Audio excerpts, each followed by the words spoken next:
صبح کا سلام اظہار محبت کا ایک خوبصورت انداز ہے تاکہ رشتے سلامت اور یادیں باقی رہیں۔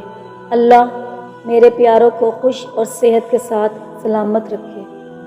محبت بہت خوبصورت چیز ہے اگر ساتھ چلنے والا انسان نیک ہو۔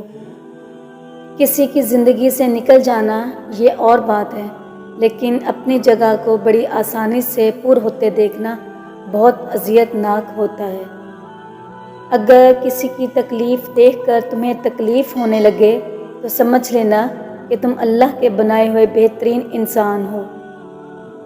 کچھ لوگ بہت خاموش اور بہادر ہوتے ہیں، پتہ ہی نہیں چلنے دیتے کہ کس کرب اور اذیت سے گزر رہے ہیں۔ جن سے عشق ہو اور وہ میسر نہ ہو تو ایسے لگتا ہے جیسے ہماری باقی قسمت میں انتظار لکھ دیا گیا ہے۔ اگر نماز پڑھنے والے کو پتہ چل جائے کہ کیسی رحمتوں نے اسے گھیر رکھا ہے تو وہ کبھی سجدے سے سر نہ اٹھائے۔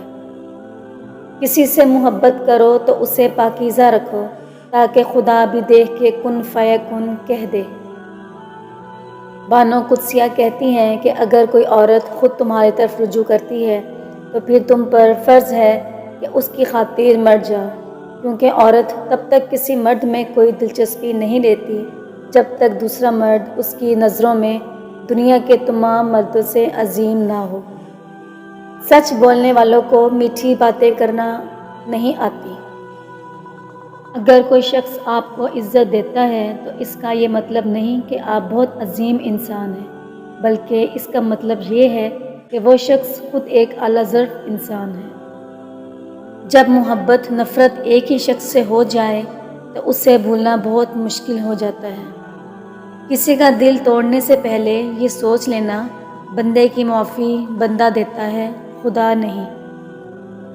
جس عورت کے چہرے پر داغ دھبے بہت زیادہ ہوں تو سمجھ جانا اس عورت کو پریشانیوں نے گھیر رکھا ہے۔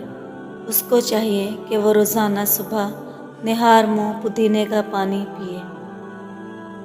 رشتے کبھی بھی قدرتی موت نہیں مرتے، ان کو ہمیشہ انسان قتل کرتا ہے، نفرت سے، نظر اندازی سے اور غلط فہمی سے۔